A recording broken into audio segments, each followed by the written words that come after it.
Baik, saya kembali ke Pak Raja terkait dengan tadi Pak, pertumbuhan ekonomi ada erat kaitannya dengan UMKM tadi Pak ya. Jadi seperti kita ketahui bersama bahwa pendapatan per kapita untuk Kota Tanjung Pinang itu jauh di bawah rata-rata Provinsi Kepulauan Riau dan juga nasional. Bagaimana Pak cara Bapak ataupun kiat Bapak nantinya untuk meningkatkan pertumbuhan ekonomi di Kota Tanjung Pinang? Silahkan. Baik, kita melihat ya pertumbuhan ekonomi Kota Tanjung Pinang saat ini ya hampir sekitar 4% ya, 4% lebih gitu ya. Sebetulnya kita berharap pertumbuhan ekonomi itu 7%, 7% ya kita harapkan. Ini sebetulnya pernah dicapai zaman pemerintahan Pak Lis dulu. Pada waktu itu pertumbuhan ekonomi 7% sehingga perekonomian pada saat itu mengalami suatu pertumbuhan yang cukup bagus, merangsang bagi UKM-UKM yang ada di Kota Tanjung Pinang itu sendiri. Jadi ke depan kita berharap di samping didukung dengan perkuatan ekonomi nasional, kita berharap nanti ada investasi yang masuk ke Tanjung Pinang. Itu salah satunya. Yang kedua, investasi yang masuk ke Tanjung Pinang ini mereka bisa memproduksi, produksi mereka itu orientednya ekspor. Itu yang kita harapkan nanti. Maka dari itulah nanti kita berharap Lis Raja nanti dapat melakukan lobby ke tingkat pusat nanti, ingin memasukkan investasi dari pemerintah maupun investasi dari swasta. Nah, faktor inilah nanti yang akan sangat menentukan bagaimana pertumbuhan ekonomi di Tanjung Pinang ini akan tercapai sampai 7% nantinya. Merangsang bagi UKM-UKM yang ada sehingga akan menciptakan pasar yang lebih bagus. UKM akan terangsang untuk berkembang. Inilah yang akan kami lakukan nanti seandainya kami diberikan kepercayaan. Baik, berarti bisa dikatakan bahwa pemerintahan nantinya ketika Pak Lis dan Pak Raja yang memimpin menstimulasi, Pak, memberikan stimulasi kepada pelaku UMKM dan juga pedagang-pedagang kaki lima khususnya Pak ya? Boleh Pak ya seperti itu? Kalau untuk pedagang kaki lima mungkin kami akan melakukan penataan Pak Lis ya.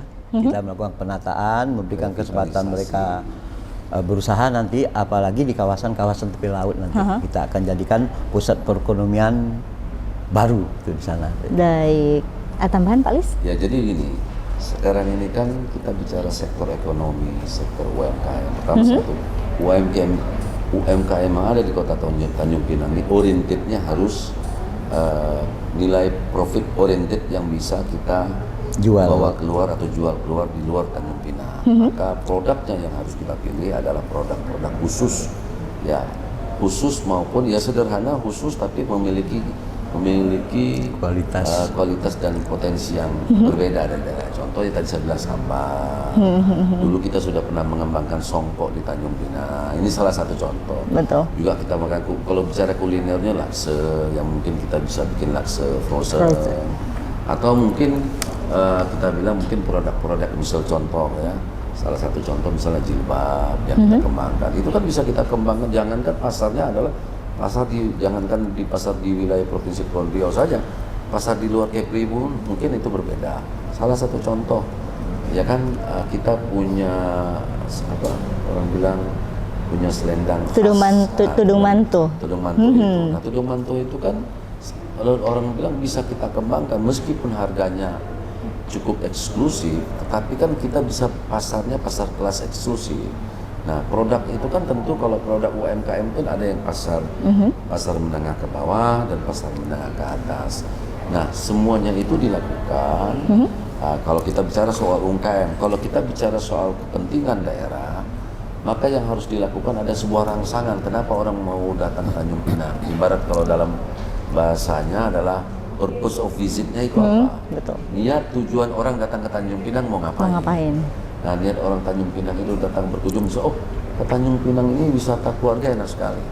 Kulinernya pun juga bersih. Kulinernya juga memiliki kuliner khas Melayu. Ya, tempatnya juga mungkin karena view-nya dekat pantai, dekat laut. Nah, view-nya juga cantik. Nah, hal-hal seperti itu yang kita lakukan. Salah satu contoh, dulu kita sudah membangun Gedung Gonggong. Ya, Gedung Gonggong itu sebenarnya bisa dimanfaatkan menjadi pusat. Nanti kalau insya Allah kami diberikan nama, kita akan kemas kembali, memperbaiki kembali, revitalisasi kembali, dan menjadikan fungsi daripada Gedung Gonggong itu menjadi pusat pentas seni dan budaya serta pusat aktivitas milenial. Bisa untuk ekonomi kreatif seperti Ekonomi itu ya. kreatif. Jadi setiap malam minggu ada pentas seni dari Nusantara, apalagi kekasan Melayu.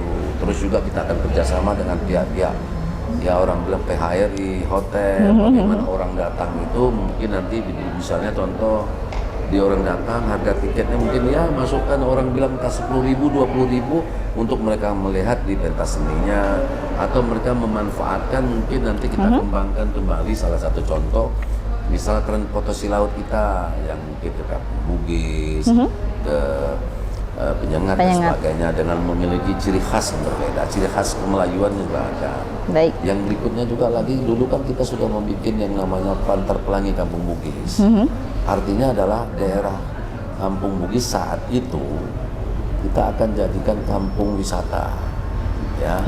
Termasuk juga kampung wisata itu tersebut. Tapi kalau yang namanya kampung wisata, tapi tanpa ada peran pemerintah untuk merawat, memelihara dermaga ataupun Pantar Pelangi tersebut, apakah mungkin yang namanya masyarakat itu mampu untuk membeli? Dan itulah mengakibatkan sehingga apa? Tidak ada daya tarik lagi, datang ke sana bau besi, gedung gonggong juga seperti itu. Datang ke sana alat-alat perlengkapannya, permainannya juga rusak. Di situ ditempatkan tempat-tempat jualan. Padahal pedagang kaki lima itu merupakan aset daripada daerah yang harus kita bantu dan kita fasilitasi. Tetapi juga tentu harus mengikuti kaidah-kaidah tertentu sehingga estetika kota tetap terpelihara, pelaku UMKM dan pedagang kaki lima tetap bisa hidup dan berkembang, dan pemerintah juga tentunya dapat menjadikan daerah ini menjadi daerah yang betul-betul menjadi daerah yang betul-betul dikunjungi oleh semua orang, bilang baik itu turis domestik ataupun internasional ya Pak ya. Sehingga secara otomatis saya yakin dan percaya ekonomi Tanjung Pinang akan semakin baik. Jadi kalau tidak ada upaya itu, hanya kita tidak ada upaya-upaya menuju ke sana, atau mungkin saya bicara hanya mundur ke belakang tentang apa yang sudah saya lakukan, tidak kita bicara apa yang dibutuhkan ke depan, maka Tanjung Pinang tidak akan pernah. Baik, berarti dibutuhkan peran serta dari Pemda ya Pak untuk hal ini ya Pak ya. Baik. Ini ada satu pertanyaan menarik nih Pak. Mungkin pertanyaan mendasar dari masyarakat dan juga saya ini. Untuk Pak Lis khususnya. Kenapa Bapak memilih Pak Raja sebagai wakil? Kalau saya merinding kalau bicara soal kenapa saya memilih Bang Raja Ariza. Iya. Pertama, satu, bukan berarti saya ini tidak percaya dengan orang politik. Saya juga orang politik. Tentu ini juga berdasarkan diskusi saya dengan kawan-kawan, kawan-kawan politik, para politikus. Nah, melihat kondisi dan ekonomi Tanjung Pinang yang tidak bergerak, dan melihat kondisi Tanjung Pinang saat ini yang betul-betul kondisi sedang kritis. Kalau kita katakan memang inilah kritis Tanjung Pinang dalam sepanjang sejarah. Selain daripada COVID, kita tadi saya bilang COVID itu berlaku seluruh Indonesia, tapi inovasi dan kreativitas ya seorang pemimpin itu dituntut untuk mengembangkan Tanjung Pinang. Kenapa? Karena Tanjung Pinang tidak memiliki sumber daya alam. Maka yang harus kita tingkatkan adalah sektor-sektor jasa, perdagangan dan jasa yang kita jual. Jasa apa? Yaitu budaya, pariwisata, kuliner, dan tentu juga ya orang bilang perdagangannya. Ya inilah yang kita kembangkan. Sosok seorang Raja Ariza ini sudah saya kenal cukup lama. Bahkan itu banyak masukan-masukan dari kawan-kawan para politikus maupun para birokrat. Saya artinya dengan kondisi Tanjung Pinang saat ini yang dalam posisi yang kritis seperti ini, maka kreativitas dan inovasi itu tentu perlu kita kembangkan kembali. Maka saya melihat sosok Raja Ariza yang bisa saya ajak bersama saya, tentu akan kita bisa mudah sekali saya membagi tugas. Mungkin nanti insya Allah saya ya bersama-sama lah tentunya saya mencari peluang-peluang potensi ya, anggaran dari pemerintah pusat kah, dari swasta kah, dan juga tentunya dengan ya saya selama ini yang selalu saya lakukan turun kepada masyarakat, tentu bisa berbagi lah bahwa Bang Ariza ini ngurus pemerintahannya. Jadi artinya saya urusannya mungkin mencari peluang investasi, juga mencari anggaran-anggaran untuk membangun kota Tanjung Pinang. Bang Ariza berkonsentrasi untuk berkolaborasi dengan para ASN atau birokrat yang ada di kota Tanjung Pinang, dan juga tentu bersama-sama dalam arti kata bahwa hal yang kita lakukan ini tentu semuanya di ujungnya adalah endingnya lah untuk menciptakan dan melahirkan aktivitas ekonomi yang baik sehingga bisa mewujudkan kesejahteraan di masyarakat. Jadi bukan hanya sekedar orang bilang kalau bahasa kerennya omong-omong doang. Sama dengan seperti contoh saya tingkatkan lagi. Tanjung Pinang kota yang seperti Bima Sakti itu sejahtera dan agamis. Nah, agamisnya yang apa sih?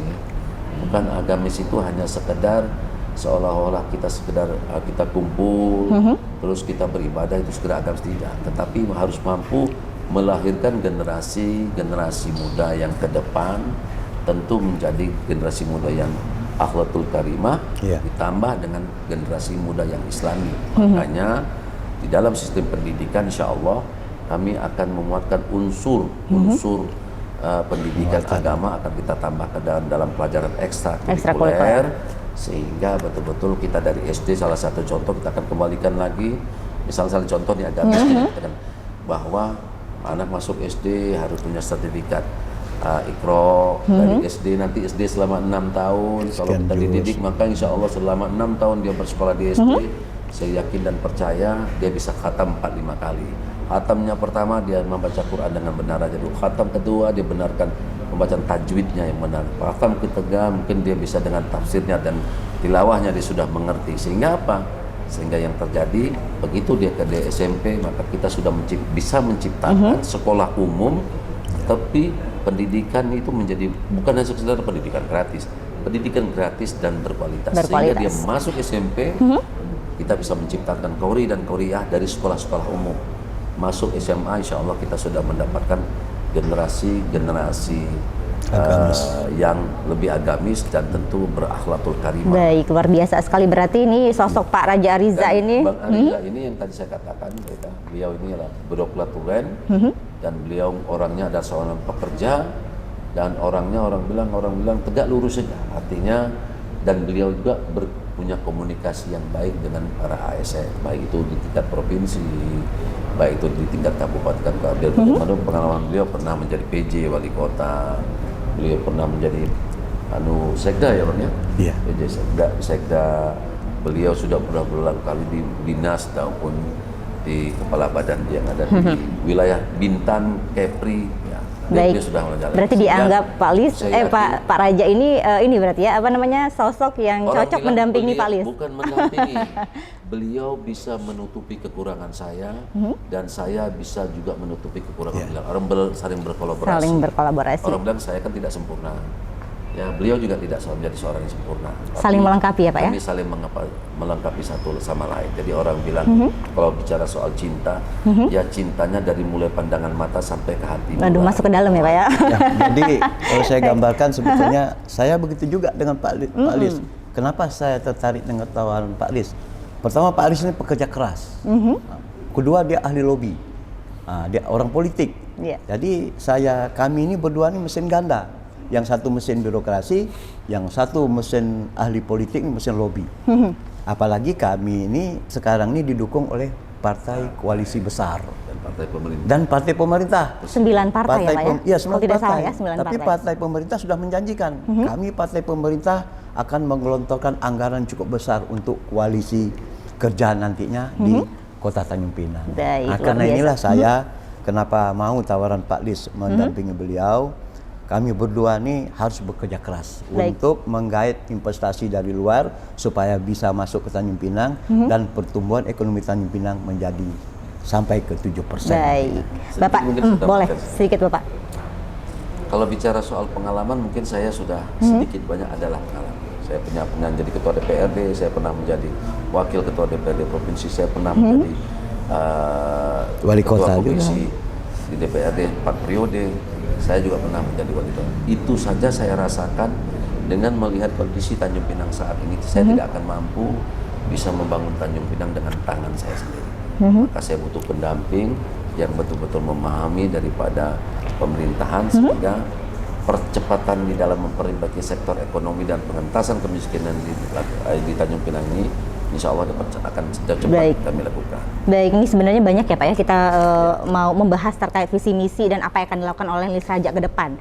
Cuman karena waktu ini Pak, jadi kita baik Sebelum kita tutup sesi ini, Bapak singkat saja ke Pak Lis dan juga Pak Raja, alasan untuk meyakinkan masyarakat Kota Tanjung Pinang kenapa harus memilih pasangan Lis Raja?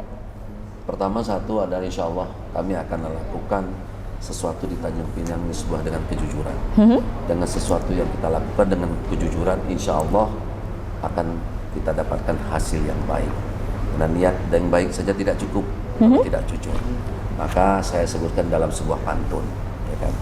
Pak Bambang duduk di tugu, bajunya basah, badannya berbulu. Masyarakat Tanjung Pinang jangan bimbang dan jangan ragu.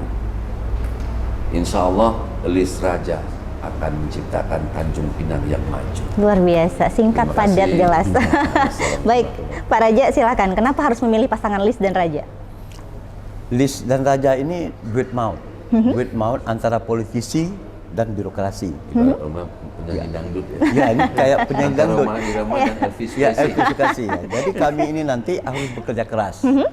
Bekerja keras terutama untuk melobi ya anggaran dari pusat dan investasi dari luar agar Tanjung Pinang nanti pertumbuhan ekonominya tinggi dan masyarakatnya menjadi maju. Baik, ini terima kasih kepada Pak Lis saya ucapkan, Pak Raja juga atas waktunya sudah berbincang-bincang di program baik Bincang Politik ini Bapak. Jadi setidaknya bisa memberikan referensi untuk masyarakat ya Pak dan edukasi.